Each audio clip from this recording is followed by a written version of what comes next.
ce nouvel épisode de la saison 7 des Pacific Buzz, d'un podcast des entrepreneurs polynésiens. Aujourd'hui, c'est à la rencontre d'une entrepreneuse au parcours surprenant que nous sommes allés. Après être passée par l'Eurovision, avoir obtenu sa licence de sport ainsi que son diplôme d'état de danse en France, c'est aux États-Unis qu'elle fait un court arrêt avant de revenir définitivement au Fénois où elle finit par trouver sa voie dans le monde de la danse. Est-ce que tu as deviné de qui il s'agit ? Eh oui, il s'agit bien évidemment de Vanessa Roche, gérante et fondatrice du centre de danse Vanessa Roche. Mais je ne t'en dis pas plus et te laisse découvrir sans plus attendre cette conversation entre Tamatea et Vanessa.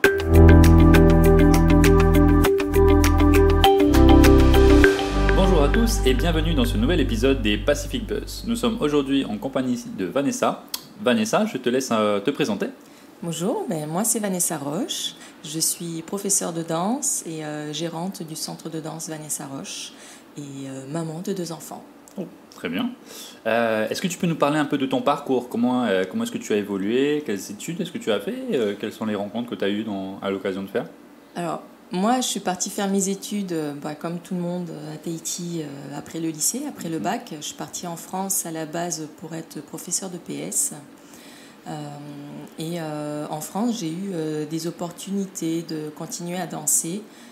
Notamment, j'ai dansé pour l'Eurovision en 2006 pour Monaco, pour représenter Monaco. Donc j'ai eu cette expérience. J'ai eu une autre expérience aussi avec un chorégraphe français, Alain Grutadoria, sur des créations où en fait ils avaient sélectionné quelques écoles de danse en France pour faire un spectacle de chorégraphe français. Ok. Et donc, une fois que j'ai eu ma licence de sport, du coup, normalement, je devais rentrer à Tahiti pour continuer mon parcours. Et avant de rentrer, j'ai souhaité passer mon diplôme d'état de danse parce que je savais que si je rentrais à Tahiti, je ne repartirais pas en France. Okay. Parce que, ma vie en France a été un peu compliquée. Enfin, j'ai eu du mal à m'adapter à la vie métropolitaine. Donc, du coup, je préférais faire ça avant de rentrer.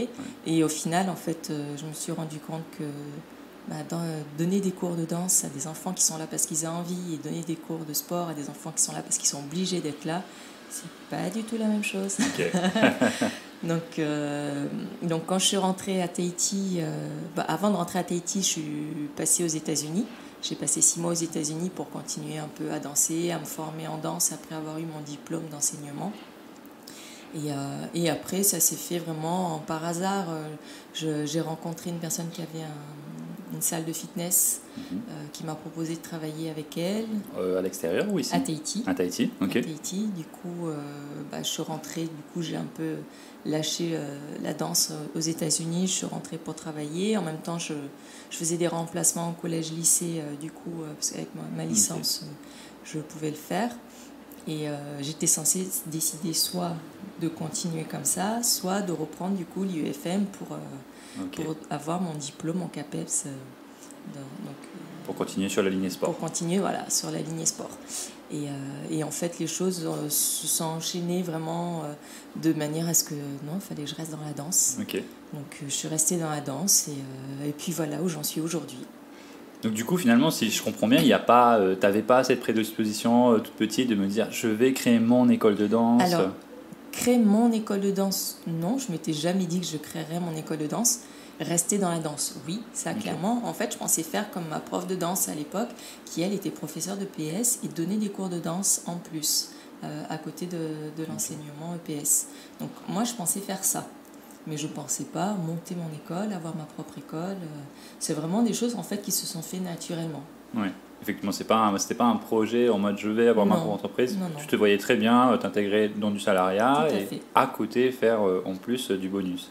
Ok, très bien. Et c'est quoi finalement, est-ce qu'il y a eu un élément, alors j'ai entendu un peu certaines étapes de ta vie, est-ce qu'il y a eu un élément déclencheur, tu t'es dit, ok, non, là je vais pas partir sur cette voie salariale, professeur de PS, je vais monter ma propre école. Est-ce qu'il y a eu un moment comme ça ? Oui, en fait, quand je suis rentrée à Tahiti, j'ai eu l'opportunité de faire un remplacement dans une école de danse sur Tahiti. Mais c'était un remplacement temporaire parce que c'était pour un remplacement de maternité.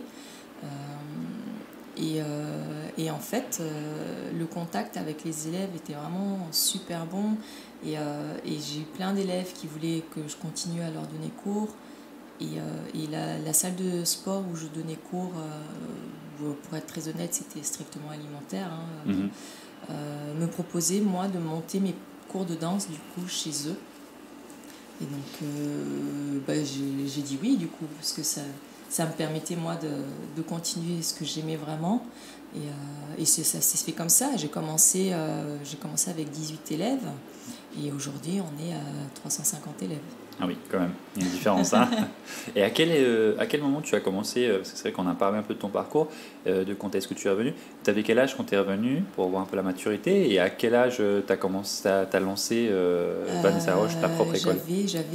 C'était en 2010, donc j'avais 25 ans. Ok, lorsque tu es revenu? Je suis revenue un petit peu avant, je suis revenue un an avant. Un an avant? Oui. Ok, donc juste, ça allait très vite en fait, finalement, les choses. En fait, oui, chez moi tout va très vite. Okay. En fait, je suis quelqu'un qui suit les signes. Les choses se présentent, font que je dois aller dans ce sens-là, je ne vais pas contre. Tu saisis l'opportunité. Je saisis les opportunités, j'y vais, j'avance comme ça petit à petit. Ok, très bien. Et présente-nous un peu, Vanessa Roche, aujourd'hui, l'école de danse, l'entreprise. De combien de personnes est-ce qu'elle est composée? À quel moment est-ce que ça s'ouvre? Qu'est-ce que vous proposez? Alors là, on a 9 professeurs en tout dans le centre de danse. Donc on s'est vraiment bien développé. On propose vraiment beaucoup de disciplines différentes. Moi, je suis spécialisée en jazz. Donc au début, il n'y avait que moi qui donnais les cours. Ensuite, j'avais rencontré un jeune qui faisait du hip-hop, que j'avais trouvé super sympa ce qu'il faisait, donc du coup j'avais proposé d'intégrer l'école, de proposer quelques cours de hip-hop. Et après, plus l'école prenait de l'ampleur, et plus aussi on me demandait de proposer aussi des cours de classique, d'avoir plus de choses. Et de là, j'ai dû donc arrêter les créneaux horaires que j'avais à la salle de sport parce que ça suffisait plus, j'avais trop de demandes. Du coup, j'ai dû ouvrir ma propre salle. Et de là, même au bout de 2 ans, ça devenait trop petit parce que j'avais qu'une seule salle. Donc, il s'est avéré qu'à ce moment-là, la salle de sport où j'étais, parce que j'étais restée dans le même immeuble, la salle de sport revendait, en fait. Ils voulaient partir. Donc du coup, le signe était là. Voilà, j'ai encore pris l'opportunité. Donc j'ai racheté la salle de sport et du coup, on a pu ouvrir une nouvelle école avec 3 studios, ce qui m'a permis de pouvoir proposer plus de disciplines. Donc on a tout de suite pu proposer du classique, du contemporain, suite à la demande en fait qu'on me faisait, parce que les gens voulaient vraiment continuer le jazz avec moi, mais aussi pouvoir faire d'autres choses en plus. Donc c'est comme ça que ça a grossi. Et là, cette année, on a même ouvert un 4e studio. Donc voilà. Donc, félicitations, ça bien. Ah oui, on s'agrandit, on n'arrête pas de s'agrandir et on propose maintenant vraiment beaucoup de choses, du théâtre, du Hills. Vraiment, diversification totale. Oui, complètement. Et du coup, à l'heure actuelle, maintenant, tu es vraiment consacré à 100% à l'entreprise en elle-même, aux cours de danse. C'est tes 2 seules activités sur lesquelles tu consacres tout ton temps. Alors, oui, je consacre tout mon temps à ça. Après, on va dire que mes enfants me demandent aussi beaucoup de temps parce qu'on a fait le choix de ne pas les mettre à la garderie ni à l'école. Donc du coup, voilà, on fait l'école à la maison. Donc non, je suis très occupée. Professeur le jour, professeur la nuit, mais c'est pas les mêmes cours. C'est pas du tout pareil, oui. Effectivement. Et du coup, sur vos cours, vous êtes beaucoup plus sur des fins d'après-midi, fin de soirée, des choses comme ça. En fait, nous on fonctionne du coup après l'école scolaire. Donc les lundis, mardis, jeudis, on commence à partir de 16h quand l'école est terminée. Et les mercredis et vendredis, on commence à 13h vu que l'école a lieu que le matin. Et après, on s'est aussi un petit peu diversifié pour les adultes, où on commence à proposer aussi des cours de bien-être, du yoga, du pilates. Et là, on commence à ouvrir des cours un peu dans la matinée, sur le midi, justement, pour des personnes qui sont en recherche de prendre soin d'eux. Et du coup, la majorité de vos clients, finalement, c'est plus des jeunes? C'est des jeunes. C'est les plus jeunes, effectivement. Ok. Du coup, j'imagine que vous devez initier énormément de jeunes à la danse chez vous? Oui. Ça doit être très plaisant. Vanessa, je te remercie. On va clôturer là notre première partie et on va faire un retour sur notre deuxième partie ensuite. Avec plaisir.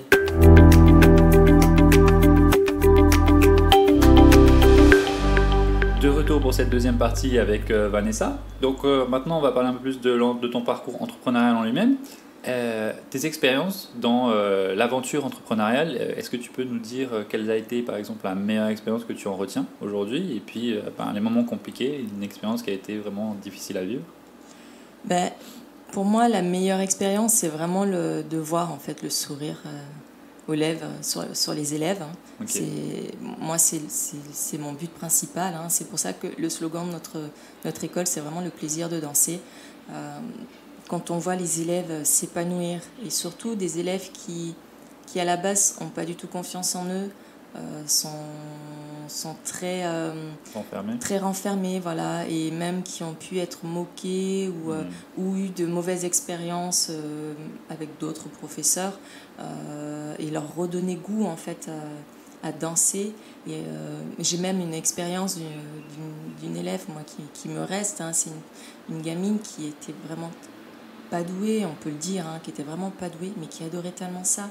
Elle s'en fichait complètement de ce que pouvaient dire les autres, le regard que les autres avaient sur elle. Et un jour, elle nous a fait un bond extraordinaire sur la danse, et on n'en revenait pas. Elle n'a pas lâché, elle était tellement passionnée qu'elle a continué. On a réussi à lui faire garder goût à ça, parce que c'est pas toujours évident quand on se retrouve dans un groupe qui évolue bien et que toi tu n'arrives pas à évoluer autant que le groupe. C'est assez difficile quand même pour les enfants. Donc c'est vraiment pour nous le Graal, j'ai envie de dire. Ouais. C'est pas tant, oui, on adore voir nos élèves qui partent après continuer à faire leur formation en France, vouloir être danseurs. Ça, c'est sûr que c'est très gratifiant. Mais pour moi, le plus gratifiant, c'est vraiment ces personnes-là qui lâchent pas, pour qui c'est très difficile et qui, au final, en fait, arrivent aux objectifs qui s'étaient atteints. Et c'est ça, pour moi, le bonheur d'enseigner. Et du coup, tout le côté un petit peu compliqué de l'entrepreneuriat, de la gestion, parce que ça demande vraiment beaucoup de temps. C'est H24, on ne s'arrête jamais. On ne s'arrête jamais, on ne connaît pas les jours fériés, on ne connaît pas les week-ends. C'est tout le temps dans les starting blocks, tout le temps à devoir répondre au téléphone, tout le temps devoir regarder les messages. Il y en a pour qui ça ne pose pas de problème de t'appeler le dimanche. Oui, bien sûr. Donc il faut toujours être présent. Et c'est vrai que des fois, c'est pesant, surtout sur la famille. On a l'impression de ne pas avoir de moment à soi pour pas réussir à te déconnecter réellement. On ne déconnecte jamais. Ouais. C'est pour ça que quand tu fais de l'entrepreneuriat, je pense que c'est très important de faire quelque chose qui te passionne, parce que c'est dur. Oui, effectivement. Et du coup, la meilleure expérience, j'imagine, c'est celle-là, il n'y a pas de souci. Et quelle a été l'expérience la plus difficile à vivre dans cette partie entrepreneuriale? Après, ça va être, j'ai envie de dire, tout ce qui est... Enfin, c'est pas ça, après, c'est de mon côté, c'est peut-être ce qui prêche de mon côté, mais tout ce qui est paperasse, tout ce qui est gestion, c'est compliqué. Enfin, c'est pas du tout le même métier. Ouais. C'est enseigner et après devoir faire une gestion, à devoir gérer toute la paperasse, c'est beaucoup plus compliqué, en tout cas pour moi. Après... on se forme sur le terrain, à force. Mais après, oui, c'est de devoir organiser. Quand tu organises, tu essayes de faire en sorte que tout le monde soit content de l'organisation que tu as pu faire. Au final, il y a toujours des mécontents. Et ça, c'est difficile, parce que c'est vrai qu'au final, il y a peut-être que 5% des personnes qui vont te faire des mauvais retours. Mais moi, ça me tient tellement à cœur que je le prends vraiment très à cœur. Et du coup, je peux pas laisser passer ça, et j'essaie de trouver des solutions. Et c'est vrai que des fois, j'échange longuement des messages avec les personnes pour que les choses puissent faire en sorte que tout le monde trouve son compte. Et comment, justement, dans la même idée, comment est-ce que tu le vis aujourd'hui par rapport à il y a 5 ans, on va dire, ou il y a 10 ans, cet aspect-là d'avoir les retours négatifs quand tu as 10 personnes qui te disent « Waouh, c'est incroyable » et que tu as une personne qui dit « Ouais, en fait, bon, il a manqué ça, ça, ça ». Comment est-ce que tu le vis aujourd'hui par rapport à il y a 10 ans? Est-ce que tu le vis toujours aussi mal? Est-ce que ça t'affecte toujours autant? Ou est-ce que maintenant... Ça m'affecte un peu moins, dans le sens où j'essaye de me protéger, parce que c'est vrai que je suis quelqu'un quand même de très sensible. Donc au début, j'étais effondrée à chaque fois. Hein, alors mon mari, à chaque fois, il me relevait, il m'expliquait que c'était pas grave, qu'il fallait pas que je m'arrête à ça. Mais c'est vrai qu'au début, j'étais vraiment à chaque fois effondrée. Mais maintenant, j'arrive en fait à prendre sur moi, à me protéger de tout ça et à trouver les mots simples sans que ça me touche profondément pour faire comprendre les choses et à accepter que ça n'a pas marché avec cette personne, ça n'a pas marché avec cette personne et qu'il y a des personnes avec qui ça ne marchera jamais.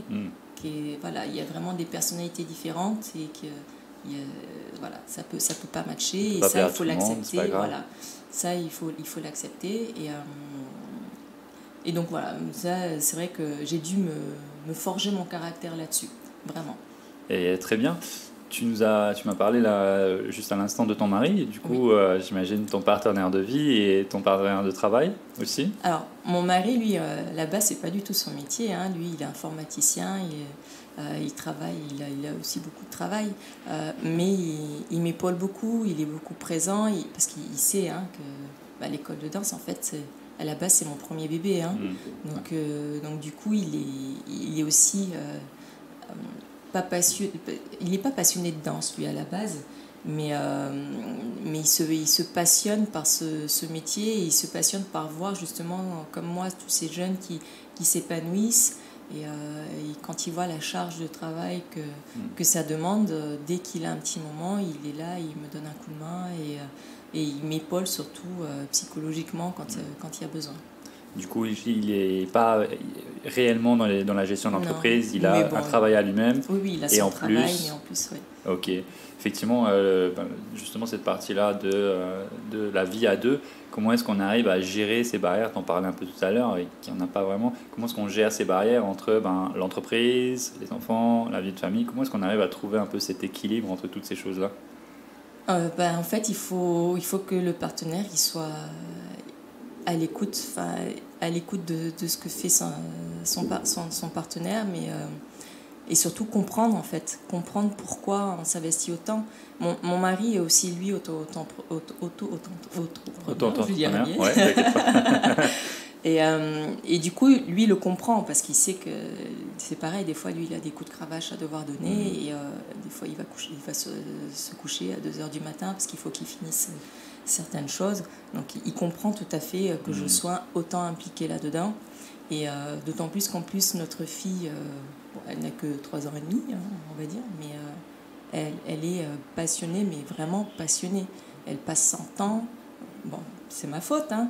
Elle a passé 100 ans depuis qu'elle a ses 1 mois dans les cours de danse. Ouais. Mais vraiment, avoir tout le monde danser, ça lui plaît. Ouais. Et elle me réclame tout le temps. Hier, elle a passé de 13h à 18h dans les cours à danser. Ouais. Elle ne s'arrête jamais. Donc du coup, c'est vrai que le fait que nos enfants s'impliquent aussi dedans, c'est beaucoup plus facile. On aurait des enfants qui ont ras-le-bol de la danse, de tout ça, ça serait plus compliqué. Mais là, c'est vrai que du coup, on a encore plus envie pour elle d'y aller et de s'investir encore, de continuer. Est-ce que c'est justement là un de tes moteurs de te dire j'ai envie de continuer dans cette aventure-là, les enfants, la façon dont tu vois les élèves évoluer, toutes ces choses-là, c'est ça qui te... Moi, à partir du moment où je vois que les enfants sont heureux, je continue. C'est sûr que si je commence à voir qu'il n'y a plus autant de plaisir, et puis que ça devient trop contraignant psychologiquement pour moi, je ne supporterai pas. Mais clairement, tant qu'il y a du bonheur sur les sourires des enfants...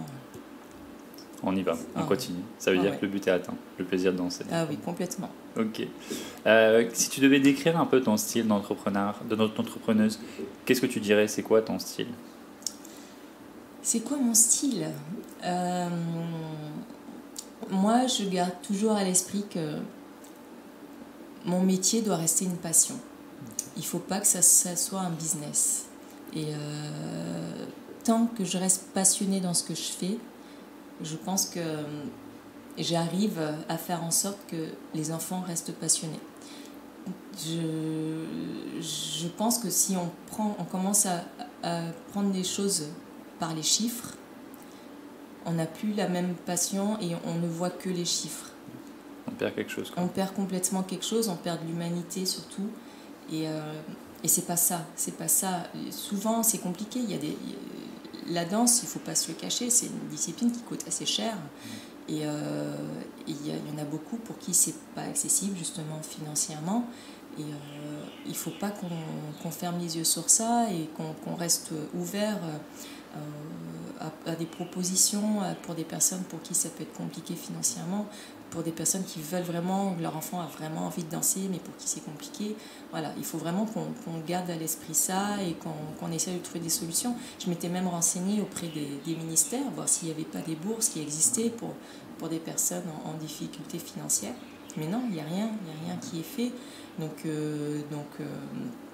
moi, j'accepte sur certains élèves, effectivement, alors, comme ils avaient une bourse, en fait, je leur propose des facilités ou même carrément, j'offre des fois des gratuités parce que voilà, ça me fend le cœur, en fait, de voir qu'il y a des enfants qui peuvent pas atteindre leur rêve, en fait, pour un côté financier, ce que je peux comprendre, hein, c'est pas toujours facile pour les parents. C'est une façon un peu de donner, de rendre à la société. Tout à fait. Ouais, effectivement.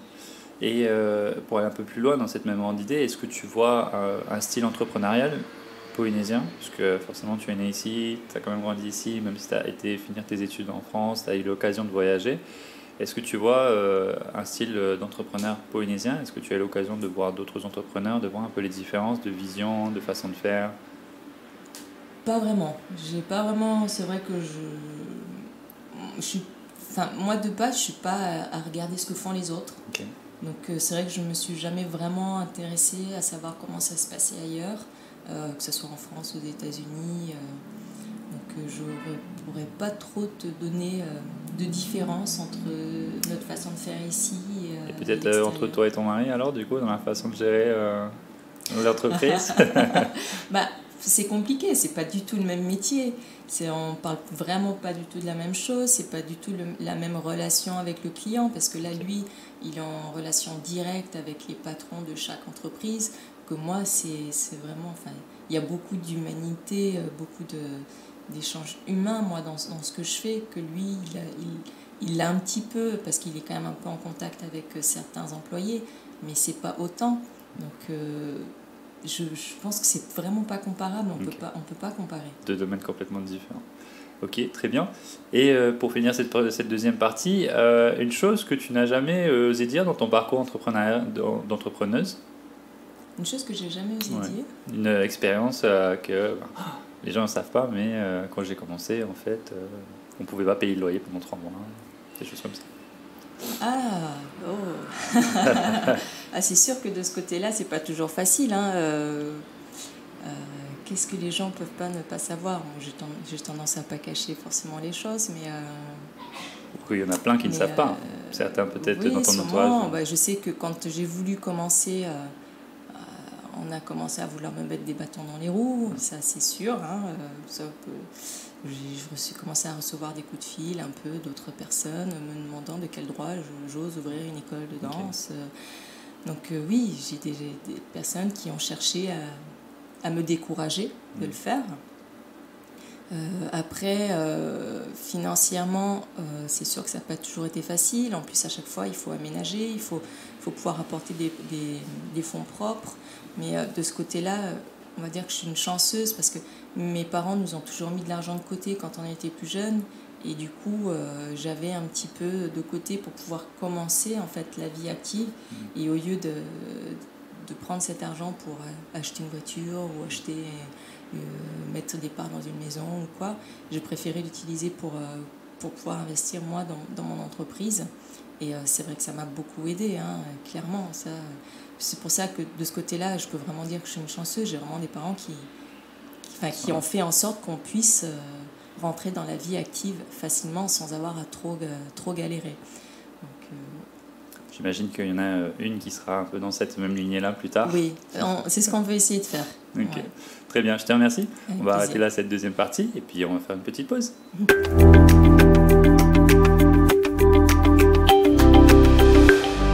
Donc nous revoici pour cette troisième partie avec Vanessa. Alors Vanessa, la coutume est de te poser 3 petites questions. Les seules options que tu as, c'est de répondre optimiste ou pessimiste. Tu es prête? Yes, Oui. on est parti. Comment vois-tu ton avenir personnel? Optimiste. Comment vois-tu l'avenir de ton entreprise? Optimiste. Et comment vois-tu l'avenir du Fénois? Optimiste. Très bien. Je suis plutôt de nature optimiste, donc... On est parti. Alors, maintenant, on va essayer de revoir un peu les questions. Donc, ton avenir personnel, optimiste? Oui, moi, comme je t'ai toujours dit, quand il y a des choses qui se présentent à moi, des opportunités, je les prends, je les saisis. Je pense toujours que j'ai ma petite étoile au-dessus de ma tête, qu'elle est là pour me guider. Et si d'aventure, ce que je pense pas, mais si d'aventure mon parcours doit changer et que je dois passer à autre chose, c'est que c'était mon destin et qu'il faut pas le refuser et qu'il faut à un moment donné passer à autre chose. Mais après, je pense pas qu'on soit à ça. Mais parce que là, les étoiles font plutôt que faut continuer à fond dans ce sens-là.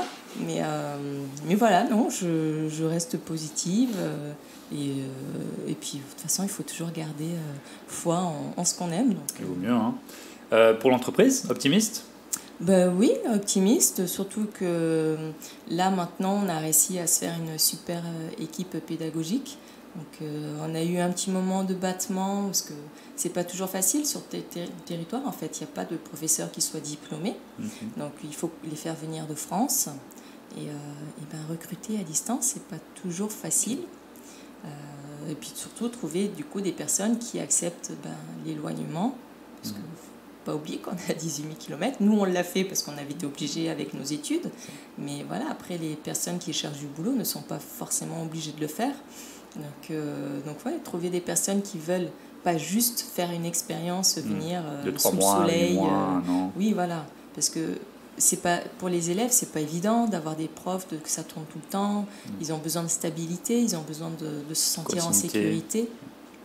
Donc il faut, à chaque fois, on essaye quand même de trouver un professeur, on demande un engagement d'1 an, mais des fois, en fait, on se rend compte que ça ne matche pas avec l'esprit de l'école, parce qu'il ne faut pas oublier qu'il y a différentes façons d'enseigner. Hein, et on a eu effectivement quelques soucis avec quelques profs de ce côté-là qui n'étaient pas du tout dans l'image de l'école, et qu'on essayait de leur faire prendre conscience de ça, et que en fait...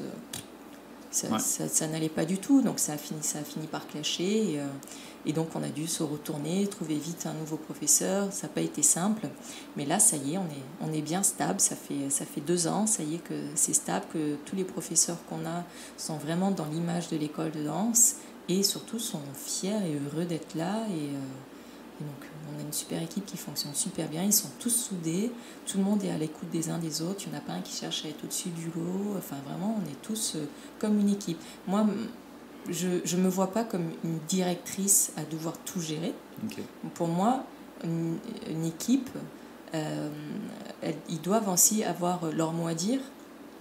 Ils doivent me dire quand ça ne va pas, pourquoi ça ne va pas, pour qu'on puisse faire en sorte que tout le monde se sente bien dans son travail et dans sa façon de faire. Il ne faut pas oublier que la danse, ça reste un métier artistique et créatif surtout.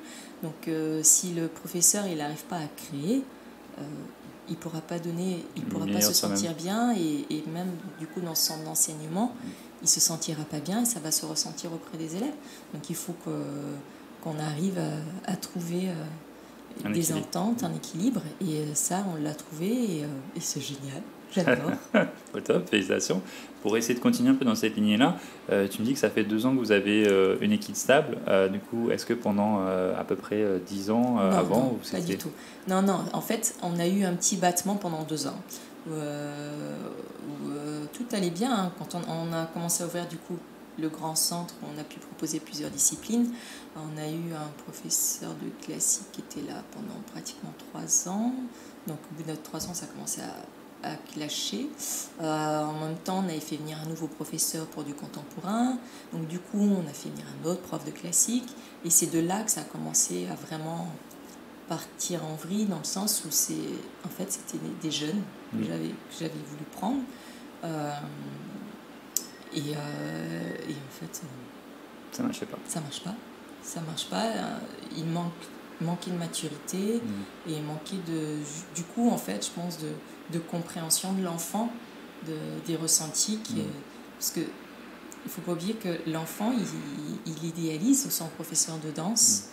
Et donc, quand le professeur de danse va avoir des mots durs envers un enfant, ça va avoir un impact encore plus conséquent. C'est un gros impact. Et l'enfant ne va pas forcément s'en rendre compte tout de suite. Parce que voilà, c'est son idole. Donc, ils ne se rendent pas compte que ce que le professeur vient de dire est peut-être pas tout à fait correct.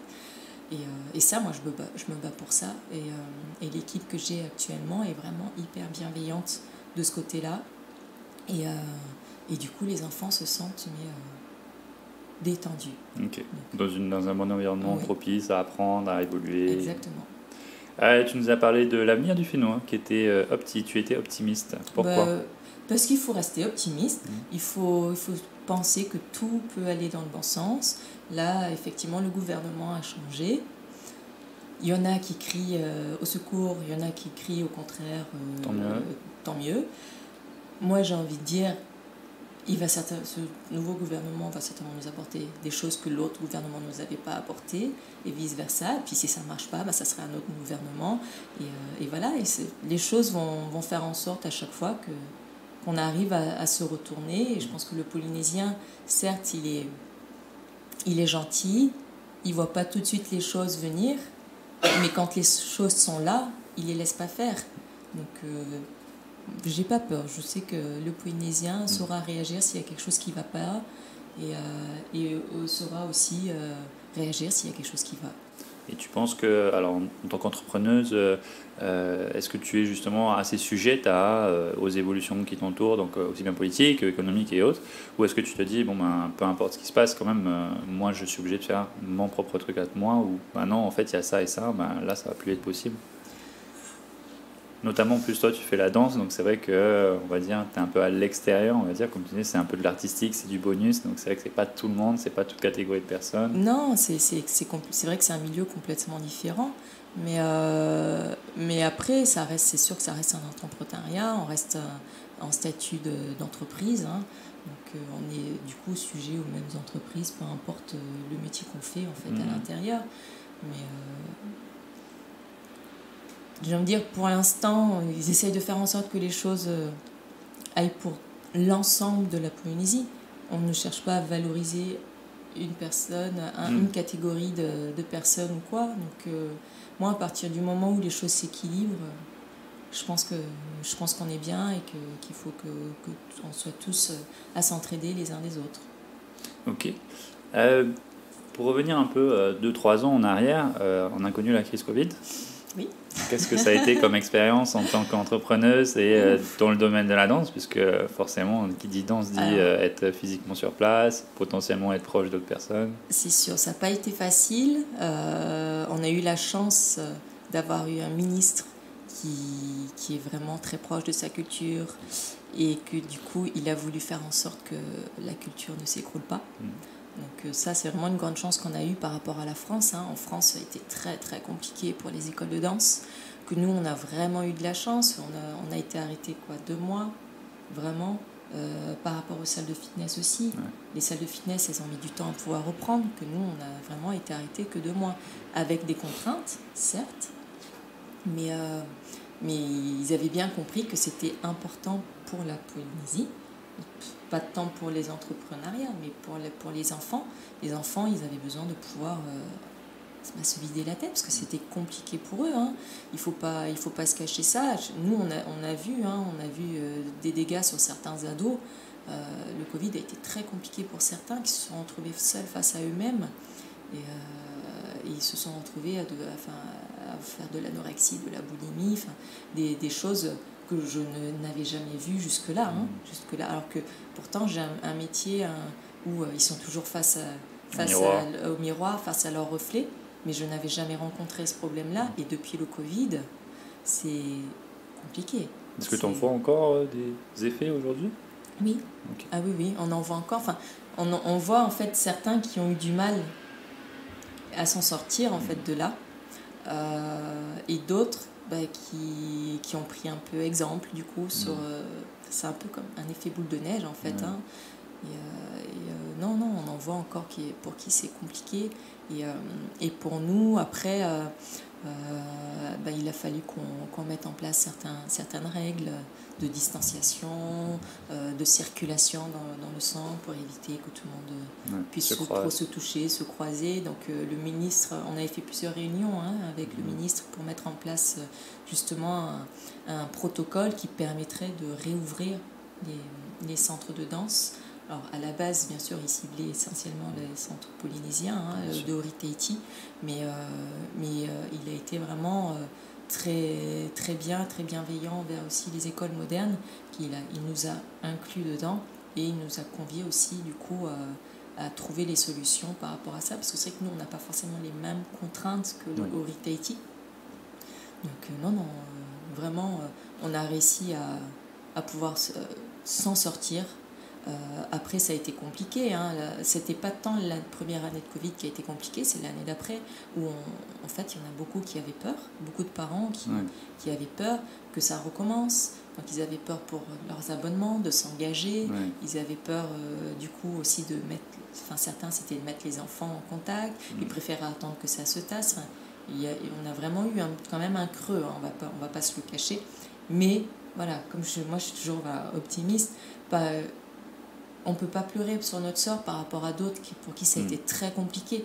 Oui, ça a été compliqué aussi pour nous, mais au regard d'autres personnes, on s'en sort vraiment très bien. Ok, très bien. Et pour se tourner un peu plus encore vers l'avenir, quels sont les projets sur lesquels tu travailles ? Quels sont les projets que Vanessa Roche veut développer dans les années à venir, les 10 prochaines années ? Alors, là, on est sur un projet déjà depuis 1 an. Je ne vais pas trop en parler pour l'instant parce que je n'ai pas trop le droit.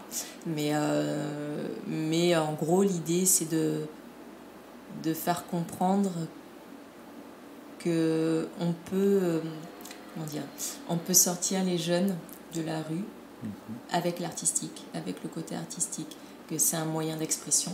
Il ne faut pas oublier que ça reste un moyen d'expression et que du coup, au lieu de rester dans la rue à faire des bêtises ou à à rien faire, tout simplement, ils peuvent aller se défouler, même entre eux.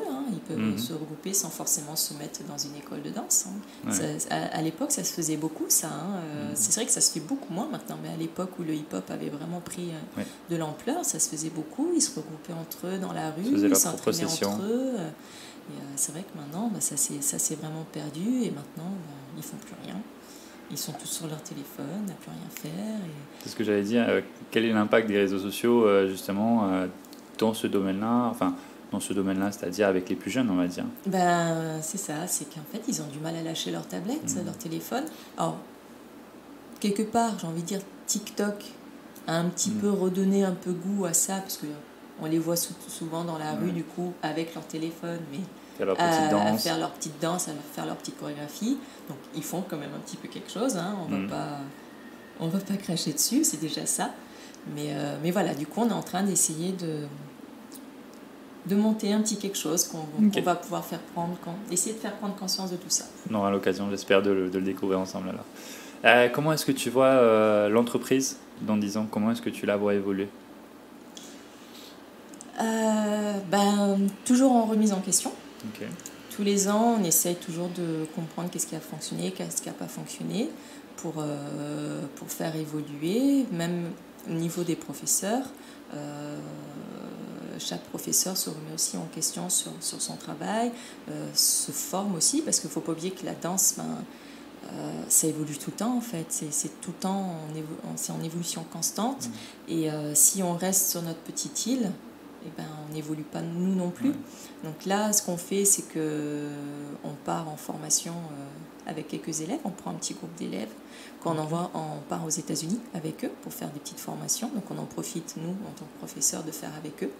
Et du coup, on en fait profiter les élèves. Et ça montre aussi, du coup, aux élèves comment est la danse ailleurs, à l'extérieur, parce que c'est pas du tout la même chose, surtout aux États-Unis. Ils n'ont pas du tout la même mentalité là-dessus. Et ils sont à fond. Et certains de nos élèves, des fois, qui sont dans les niveaux avancés, mais se trouvent complètement ridicules face à eux. Parce que là-bas, ils n'ont pas de peur de montrer qui ils sont quand ils dansent.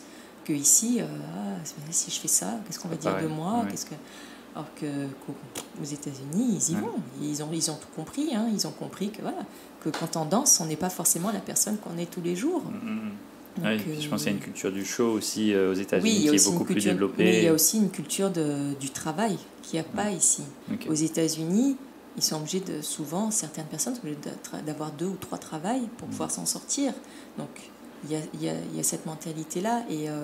Et aussi, il y a beaucoup ce côté, quand les enfants sont passionnés que ce soit par la danse ou une autre activité de la musique ou du sport, les parents les mettent à l'école à la maison pour pouvoir leur faire plein de cours.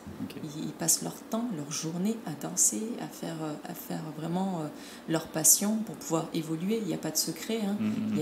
Ils travaillent. Hein. Plus tu vas passer d'heures sur un sujet, forcément. Exactement. C'est vrai qu'ici, ça reste de l'extrascolaire. Donc, du coup, ils vont venir danser 2 heures, 3 heures, 4 heures. Mais aux États-Unis, ils passent leur journée à ça. Donc, ils ont des sportifs de haut niveau, quoi. Complètement. Alors qu'ils ont 10 ans. Ils ont 10 ans, mais ils ont un niveau incroyable. Et ils n'ont pas l'air malheureux du tout. Au contraire, à chaque fois qu'on les voit, ils sont hyper heureux. Alors, c'est pas donné à tout le monde, hein, c'est sûr. Hein. Il faut avoir des parents qui puissent aussi subvenir à ça, parce que comme je disais, ça reste financièrement du coup compliqué. Mais surtout, il faut que les parents soient disponibles pour pouvoir les aider à faire l'école à la maison. Donc ça aussi, c'est pas simple. Donc voilà, donc c'est quelque chose qu'on aimerait bien... réussir à montrer qu'on n'est pas forcément obligé peut-être de partir de notre petite île pour pouvoir le faire. Il faut juste qu'on change un peu notre mentalité et qu'on se donne les moyens de... Ça prend du temps, effectivement. Oui. Pour conclure, est-ce que tu aurais une recommandation pour nos éditeurs qui aimeraient se lancer dans l'entrepreneuriat, qui aimeraient lancer leur école, lancer leur propre petit business? Recommandation, moi je dis la recommandation, c'est qu'il ne faut pas s'arrêter à la première peur. Ça fait peur de se lancer, clairement. C'est sûr que ça peut s'écrouler du jour au lendemain. C'est pas parce que tu as fait une bonne année qu'il faut tout dépenser. Au contraire, il faut mettre de côté pour les années difficiles, parce que c'est pas toujours facile d'une année à l'autre.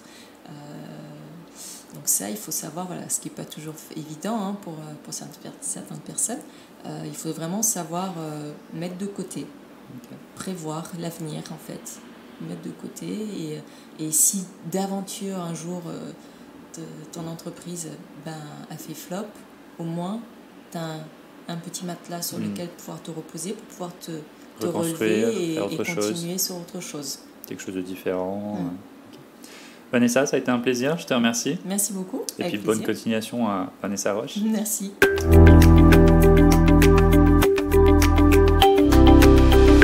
Et voilà, c'était donc le nouvel épisode des Pacific Buzz en compagnie de Vanessa Roche, gérante du centre de danse Vanessa Roche.